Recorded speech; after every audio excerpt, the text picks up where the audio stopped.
Hey y'all, welcome to Talk to Me. I'm your host, Brenda Warren, the Solutionist. I see things other people often miss. I help people turn their mess or their mission into a message. And today is Face It Friday. And I was supposed to be here by myself, just telling y'all what it is I did to face it today, that I can't do this alone. And my friend Jason had some free time and thought he'd come on and help me unpack Face It Friday. Jason Matthews has worked as a compassion strategist for over 7 years. His primary area of focus is emotional trauma recovery and how the effects of emotional trauma can make individuals more susceptible to engage in cult following behavior. He served for 10 years in the United States Army, has a degree in psychology with a focus on trauma, is a certified NLP trainer, an Ericksonian hypnotist, his past life regression, behavior analyst, and negotiator. That's a mouthful, y'all. His current work is working with other life coaches on how to create emotional bonds with their clients so they can create more successful outcomes to those clients with longer lasting effects. And before I welcome Jason to the show, I want to tell y'all how Jason and I met. We met on Clubhouse. And every Sunday, when his schedule allows, Jason joins me in the recovery room with Pastor Jeff Moffitt and others to help be a source of support for other trauma victims and people that have post traumatic stress disorder, like myself. I have reframed post traumatic stress disorder to post traumatic, excuse me, for me, it's planned to show up daily. See, I don't even know my own reframe, Jason. See, it's one of those days. But instead of saying post traumatic stress disorder, I say I plan to show up daily. That was how it helped me reframe my trauma and not live in the everyday, uh, depression and craziness that sometimes come with having experienced a traumatic event. Jason, welcome to the show. How are you today? I'm very well. Thank you for having me, Brenda. It's always a pleasure to be in your company. Jason, you have a reframe as well. Would you like to share that before we talk about Face It Friday today? Sure. So my reframe has to do with the letters that I use. Instead of PTSD, I use PTSR. The reason why is because I call it a post traumatic stress response. It's Mhm. not any kind of disorder. There's nothing wrong with you. It's just that you have developed a way of reacting due to having faced a circumstance that you were incapable of coping with at the time. And so you did what was necessary to make sure that you could continue on for the next day, the next hour, and be able to process that information in a way that allowed you to feel protected. Maybe not safe, but definitely protected. Mhm. So now it became a response. And so that's why I call it that. It's more of a reaction than it is a disorder. And Jason, we talk about that Sunday. So if there's anyone on Sundays, we talk about how to be more resilient, how to find yourself, and so many other topics where we have strong love talks about PTS or surrounding PTSD. And often people have their own reframes, and it's a really good conversation. So if any of you have experienced a trauma, you don't have to be military to experience a trauma, as many people know, but a lot of people associated with military service. And in the recovery room, we don't rehash our ugly stories. We simply support each other and find ways to live our best lives and give the support necessary to do that. So if you want to hear Jason or support us or just come get some support, join us on Clubhouse in the recovery room. That's the club. It's called the recovery room. It's at 3 p.m. Eastern every Sunday. With that said, Jason, let's talk about Face It Friday, and I'm gonna make sure our Facebook friends are here and that I can see their comments if they put them out here because I like to make sure I'm not ignoring folks. And sometimes our Facebook friends are here. I got to turn that down, don't I? That I can see their comments if they put them out here because I like to make sure I'm not ignoring folks. And sometimes our Facebook friends. That's probably why my microphone was going crazy like it was, huh? Quite possibly, yeah. In any event, okay. On this Face It Friday, I needed to face the fact, Jason, that I am one person and I can't do it all. And we have talked in the recovery room and in different places that I'm kind of a control freak. And sometimes I want to do things and hold on to everything because, of course, nobody can do it better than me, which is not the truth. But that's something that I have struggled with.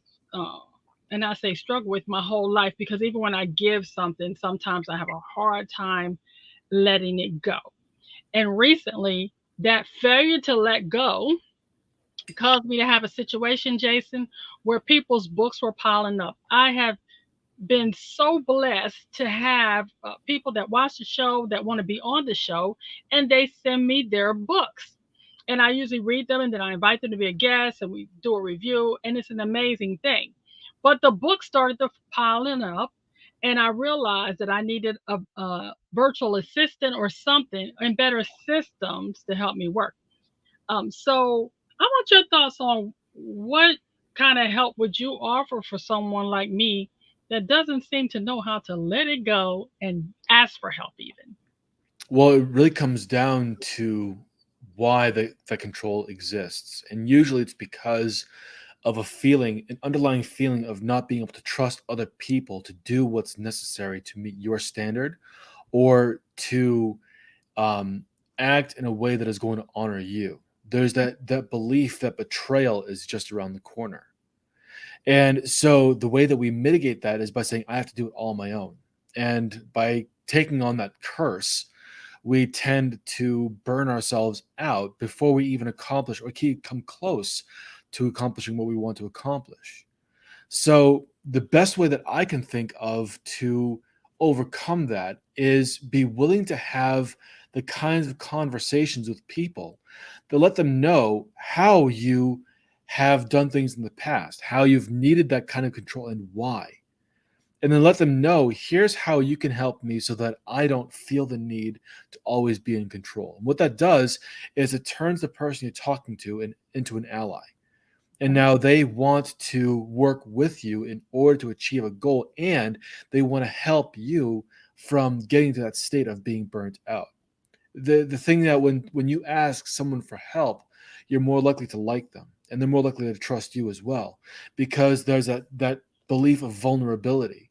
They Hmm. see you as being a human being, and people are more likely to help people that they see as being as people rather than as being as some sort of being that is able to do everything that is beyond human, or at least presents themselves that way because they're too afraid to fail, they're too afraid to trust others. The moment you let people in even a little bit, they appreciate the humanness. And as long as there is a constant dialogue that involves a lot of respect and a beginning of trusting someone, this really allows both people to really appreciate each other in wonderful ways. And the relationship begins to grow and flourish. And it goes from trusting to just knowing that that person has your back. But it takes that initial conversation saying, hey, this is the way I've usually operated. I'm trying to get away from this. And this is how you can help me do that. Well, one of the things I did to help myself, Jason, I'm going to put this up on the screen for the show. Let me see if I can do this here. I contacted Beyond Outsourcing. They provide they provide customized virtual assistants to consultants and business owners. And I thought that my first step would be to reach out to someone that professionally does this type of work that can help me get past the hurdles by giving me some clear understanding of what it is I needed and what things I could delegate. So, are there any tips you want to give me because I'm going to do my consultation call? And as you know, the hands are shaking because I'm going to have to let go. And it's like I'm holding on. Oh, oh. What do I do, Jason? What do I do? So the first thing you need to understand, well, the first thing you need to decide on is what is it you are willing to let go of, and what are the things you know you cannot let go of. And the things that you cannot let go of are the things that depend on your personal inspiration, Okay. whether it be your expertise, whether it be the way that you interact with others, the way you speak, anything that has to come directly from you are things that you should not be willing to let go unless there is a profound level of trust where you know that their skill Mhm. and their knowledge matches or exceeds your own. But with menial tasks, whether it be when I say menial, I mean things that you either don't like to do or that you know you can let go of, but haven't because you haven't found the right person to even trust those things with. Hmm. Those are the ones you want to evaluate. And then evaluate what is needed for you in order to feel comfortable with letting those things go. It's not about holding on to them. It's not about giving them away because you know that you don't like doing them or they're not necessary for you to do your thing. Hmm. It's being able to share them with someone that you know is competent enough to take on those tasks that you know that you can trust and develop a friendly relationship with. And that's the second part. It's not so much just about the skill. It's, do you like the person you're interacting with? Okay. So make sure that when you have that call, you like the person that you are interacting with, and that you know that there is good synergy there, that there is a good basis for creating respect and creating understanding between the two of you, so that the perceived value of what you both provide is high. So that's really what I would say is make sure that you're comfortable with what you're giving away and that you're comfortable with the person you're interacting with so that you feel good about giving it away to them.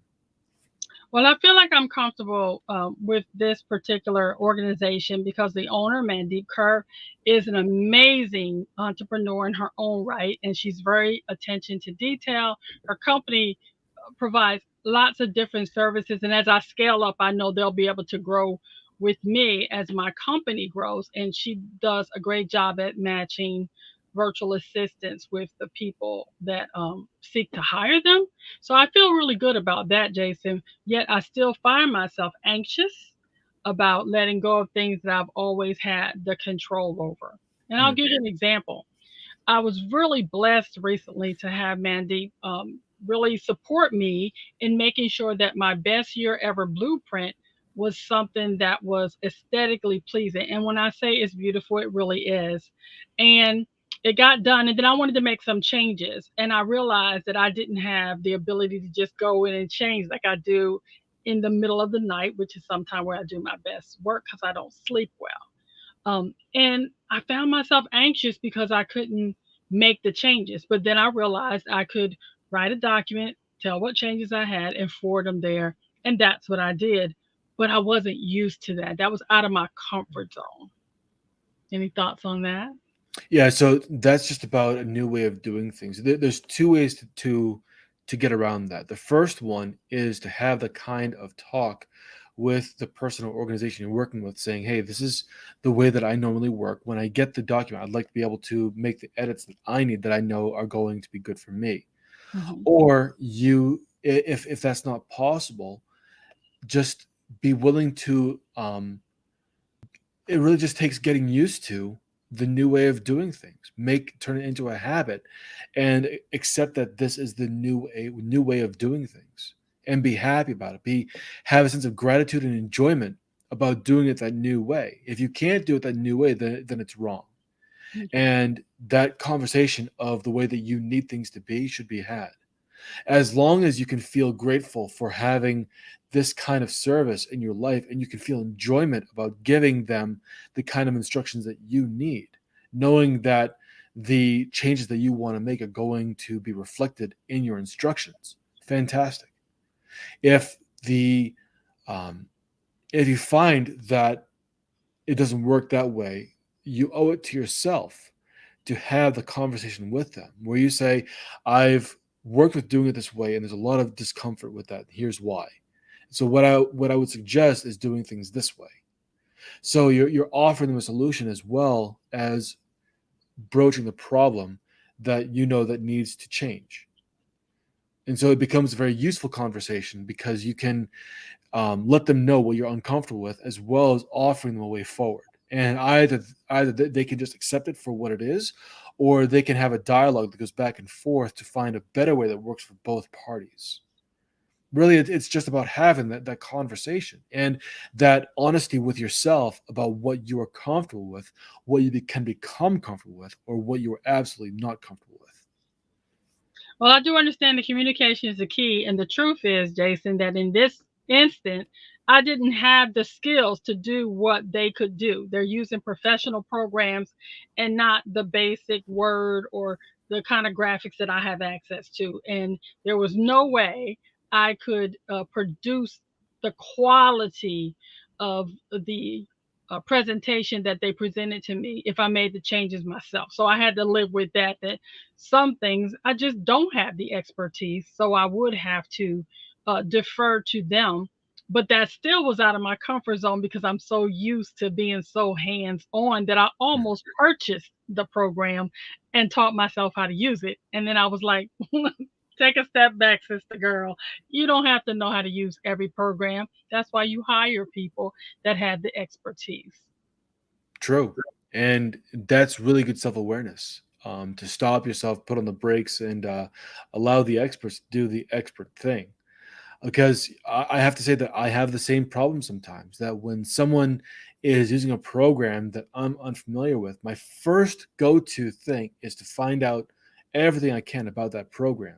Hmm. It's not so much to take over, although unfortunately that's something that usually happens because they get they get fed up with my meddling and say, "Well, then you do it." I'm like, okay, fine, I'll do it. I know how to do it, so I can. It does tend to get me into trouble sometimes. The benefit of that is knowing what needs to get done, and if I can maintain those boundaries, which I've gotten better at, by the way, when I ask someone to do something and they do it, and even if I'm curious about the program that they've used or their process, and I want to know about it, it's more of just my ability to understand what's possible, Hmm. and so I can have a conversation with them in that language rather than trying to have them decipher what I'm saying in the way that is going to make it possible for them to do it better. I want to speak to them in language that is going to be more effective. And so I've learned to trust their ability to get it done, at the same time wanting to communicate in a way that they will be able to appreciate, that will get the thing done faster. And Jason, you brought up a very valid point for me. I'm one of those people that I need to know how it works. Mhm. And so when I say I have more programs than the law allows, because I am a constant, never ending learner, and usually if I am exposed to something or have to use it, I'm going to learn that. So, and what I recognized recently was that I have a lot of programs on my computer, and I should say computers, that I'm not using because once I got on, I don't really like that one. And then I switched over. So I have learned to really take a step back and ask myself, do I really need this?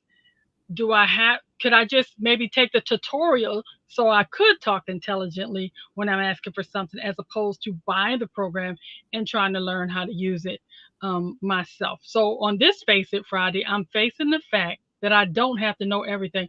God forbid. I just caught myself on that one. Wait a minute. What? That I think at one time I had this feeling that I had to be the smartest person in the room. And now I realize as I've gotten older, that's not necessary. And Mhm. I'm surrounded by a lot of very intelligent people like yourself and Pastor Moffat and the Claxtons and all of these people that support me, that let me know that it's okay to say I don't know. Any I thoughts? love I love what you had said about just taking the tutorial, and because you saying that kind of like was a flash of inspiration for myself as well, because like you, I feel the need to be the smartest person in the room, especially when talking about behavior. And that obsession has fortunately paid off, but it's also helped me realize that there are some things that I don't have to understand, that I don't have to know, and even if I have a desire to be curious about them, understanding the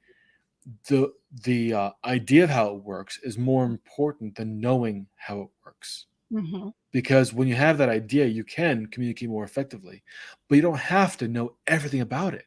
Mm-mm. And that's why I love what you had said about understanding the tutorial rather than buying the program. Yeah. And I think that That's something that a lot of people who do have that need for control, just turning that into a need to understand and then using that understanding as a way to communicate with other people. Yeah, sure, some people might argue it's still a need for control. Maybe it is.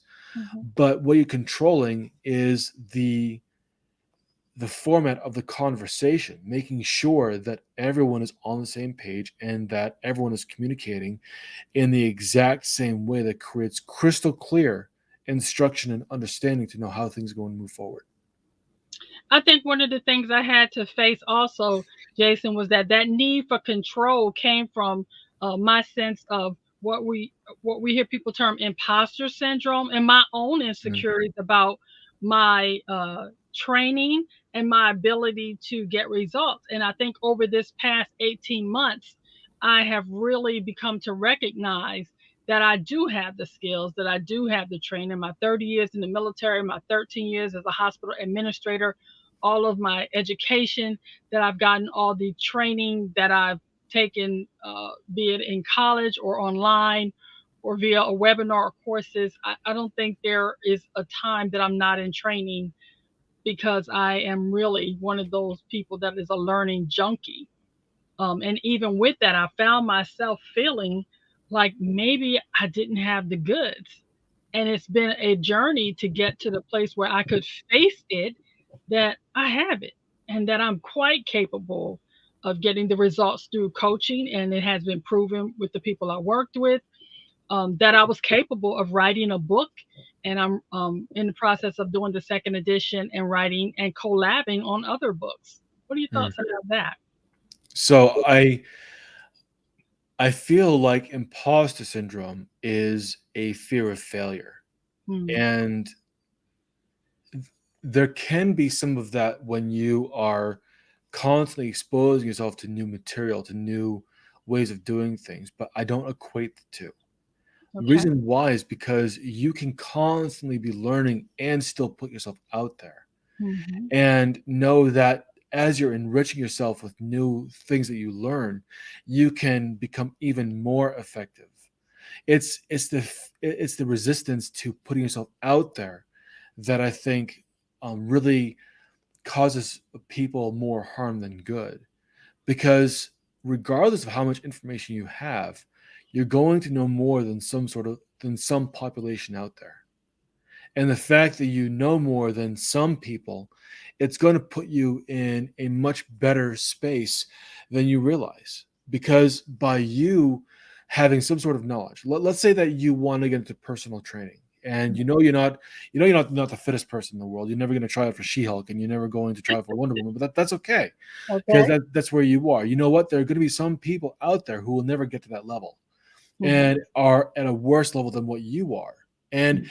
by being able to know who you can help and who is going to benefit the most from your message, that really gives a sense of inner authority of I can do this for this group of people. I don't have to target everyone because that doesn't make any sense, but I know who I will have the most effect on. I know who I'm going to be able to help the most. Like with life coaches, I'm never going to tout that my the way that I help life coaches is through marketing. I don't Mhm. do that. I hate marketing, first of all. Mhm. And Mhm. I have someone do my own marketing, so why the hell am I going to teach that? But Okay. what I am very good at is helping life coaches really create that deep connection, that emotional connection with their clients. And Mhm. those are the kind of people that I want to work with, the ones who are really smart about what they do, but lack that interpersonal connection, that deep sense of that client saying, I trust you, here's my money, I know that you can get me the results that I need, Mhm. and which creates the excitement for that client wanting to follow through and then having a much longer lasting effect because of the connection and relationship they have to that coach. That makes sense. Okay, so on our walking through here on the Face It Friday, I was trying to think about what were some of the steps we could talk about. So I had the 5 C's of a healthy mindset, and I Mhm. thought we'd talk about those 5 C's. And the 5 C's were calmness, clarity, compassion, concentration, and courage. So let's start with calmness. When you're under pressure and you're trying to face it, that thing that maybe has you stuck and doesn't seem to be allowing you to move forward, is there something you can recommend for people to stay calm? Yeah, I mean, one thing that I've taken up recently that I never thought that I would be doing, because I never thought it was actually useful in any way. But one thing I've started doing is I've started doing some light meditation.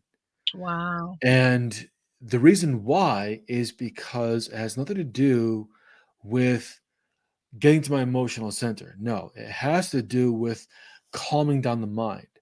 Having mindfulness, which I have really bought more into than usual. I thought that the idea of mindfulness was just a little bit of hogwash. That you can just concentrate on what you need to do and get it done. Mhm. Mhm. But that only works for things that you're emotionally invested in. That And makes if you're not emotionally invested, then it's easy to become distracted. It's mhm. easy to become distracted by things that are novel, the things that are new. However, when you have a focused mind, you're more likely to put those distractions on the back burner, understand what the distractions are and put them aside for a certain amount of time so that you can get done what needs to get done. So, a calm mind is a productive mind because it helps you focus on what really needs to get done and create the solution for that in that moment. Okay. So that's I think that creating a mindful practice. I mean, you only need like between 15 and 20 minutes in a day, Okay. and you can really get the kind of focus that you need for what you need to get done. And If I you agree want with to, you there on yeah, that because I started meditating and I also started power breathing. Using breathing exercises has been a game changer in helping mm, me to relax and to calm my mind. Our next C on this voyage is clarity. And I truly believe that when you realize what's important to you, it'll help with indecision. What is your thoughts on clarity, Jason? clarity creates a plan, and a Mhm. plan creates a goal, and a goal is what allows you to take action without knowing what it is you need to do. I mean, in the army, we have the 5 Ps. Prior planning prevents poor performance, Mhm. and that's all about having clarity, knowing what the mission is, knowing what the objective is, knowing what resources you have, and knowing what you can do to affect that mission. So, having that sense of clarity is super important because it's going to allow you to create the um, solution necessary and then follow through on that solution. But if you aren't clear of what the objective is, you have no idea where to start. That's true. That's true. You know, my our next C is one of my favorites, and that's compassion. Compassion towards other, and for me, more importantly, compassion towards self. Because I think a lot of people don't they are compassionate towards other, but they fail to give their own self grace. That to know that they will sometimes make a mistake or that they won't be perfect, and that that's okay. What are your thoughts on compassion towards others and self? So compassion is it's more of a state of being rather than what you do. Mhm. And when you are being compassionate, what you are showing is that you are friendly, you are approachable, and you are trustworthy. Okay. And that is extremely important, especially in a business setting. I mean, yes, you have to show your competence, which I think it should be another C, is competence, Mm, because your competence shows your ability to be capable, reliable, and powerful. okay. And that's very important in order to show that you can get the thing done. However, in order for other people to trust you and want to approach you and work with you in a way that they feel like you're a good person, you have to show that compassion. It Mhm. can't just be all business all the time because that's going to end up hurting you. If you just show that you're the smartest person in the room, but you are not relatable to somebody, it's I mean, you're not going to have you're going to be the smartest poor person that's there. You're going to have all the skill, but no one's going to want to hire you because they don't know that you are able to relate to them. Along with that, I believe that compassion towards self is more important than demonstrating compassion towards others. And here's why. Because the more compassionate you are towards yourself, the deeper of an understanding you have of who you are. And that deep understanding creates empathy. And Mhm. empathy is the ability to understand what another person is going through and appreciate their circumstances in that moment. And empathy can only be created by understanding what you're going through. We all we all react to emotions pretty much the exact same way because we're all built pretty much the same way. Mhm. So by understanding how you understand emotions, how you appreciate them, and what the effect is on you, you can have a much better understanding of another person. And that helps you treat them in a way that makes you seem friendly, approachable, and trustworthy.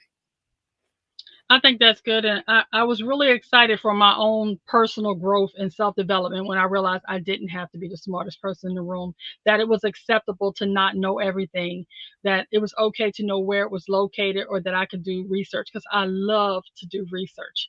But Mm. I think that when I began to show myself some compassion and realize that I could actually uh, not have everything didn't have to be perfect. I didn't have to know everything. It took the pressure off and allowed me to just enjoy being around people, sharing my knowledge that I had, and what I didn't have, I could simply say I don't have it without any fear anymore. And Right. that compassion towards self has been life affirming and life changing. And thank you for that bonus C, competence. The next C is concentration. It says concentration is about a commitment and dedication to yourself. I'm not sure how that one got in there, but I'm like, okay, we'll work with that one. What do you think about concentration? I think concentration goes hand in hand with calmness Okay. because when you're calm, you can concentrate. But without calmness, concentration goes out the window. You That's a become good very point. scatterbrained because you are focused on all the things you can't control. The Hmm. things that are outside of your purview, you begin thinking about and obsessing about. And that is the best concentration breaker out there. Yeah. But when you have a calm mind, that's what allows for concentration. So I would say the concentration is more of a result of having a calm mind rather than something that you can create. Okay. Our final C, Jason, and one of my personal favorites is courage, because it takes courage to Mm. face it when you are trying to figure out what it is. We have so many different things that we have to face today. Face the fact that maybe we are not where we want to be spiritually, mentally, emotionally, financially, what physically, in our relationships, in our business life, in our personal life in general. So the courage to face it, I think, is a really good one of the healthy mindset C's to have. What is your thoughts on courage? So I'm glad that you could put courage as the last one because this really is the last thing that you need to have. Because when you have a calm mind, when you have the clarity of what you need to do, when you have the compassion to interact with other people in a way that makes them feel good about the interaction, when you have the competence necessary to do what needs to be done, and you have that um, desire to get it done, you put those things, all those things together, understanding what you can control versus what you can't. This is going to allow you to just take action. And that's really what courage is Mhm. the act of taking everything that you've built inside and putting it outside. Mhm. It's the act of showing everything that you've done and putting it into a result and what that means to the people that you interact with. And accepting the fact that the way that they react to you has nothing to do with you. So there's no reason to shy away from doing it because the way that people think and feel and react is more about what they're dealing with. You aren't the most important person in the world. And Man, I know. Newsflash. And by understanding this, by understanding that people are going to um, interact with their own stuff more than they're going to interact with you because what they're dealing with at that moment is way more important to how they feel about you. However, the way they feel about themselves, they're going to project onto you. And it's important to be able to say, you know what, this has nothing to do with me. I can understand where he's coming from, and I appreciate Mhm. that. I'll just go somewhere else where he doesn't need to be, or she doesn't need to be. Or if there's a way that you can shift the way that they perceive you, even better. But it's not your responsibility to um change them. It's your Yeah. responsibility to focus on what you are offering. And this is why the clarity piece is so important, because when you know who you can help, it makes it easier for you to express what you do with that confidence and the desire to um, be excited about what you do, so Mhm. that the people that you interact with want to be excited as well, because they understand that you're speaking to them and they can get the result that you are promising. Jason, I want to thank you for helping me unpack my facets of letting go of things that no longer serve me, realizing I don't have to be the smartest person in the room because I have people like you to help me with the things that I don't know, helping me face the fact that I am not alone, that I am capable of reaching out and asking for help. And on this Face It Friday, I am determined to remind myself on a daily basis to do what I do best and hire out the rest. Jason, you have any final thoughts on Face It Friday to share with us? I think you covered. I think you did a really good job of covering it all. I mean, I love these ideas of what we can all face, because it's important for everyone to really be reminded of this. We're going to have these moments where we feel the need to do everything on our own, and to have these little nuggets of wisdom to say, "Hey, you don't have to. In fact, you shouldn't." And Mhm. there are things that you can do that will make your life a lot easier, and help other people help you as well. I think it's great. So this Face It Friday, I think, was fantastic. I do too, Jason. Once again, I always love when I have the opportunity to interact with you on Clubhouse or on YouTube, Instagram, or all the many platforms that you are on. I wish you the happiest new year as you continue to show up and do the things that you do to help so many. And I thank you for making it Face It Friday, something I could face with a smile. Thank you so much, Brenda. Thank you. And for those of you watching, just remember, please, the choices you make today will be the reality that you live tomorrow. So choose wisely. And when you have the time, face it.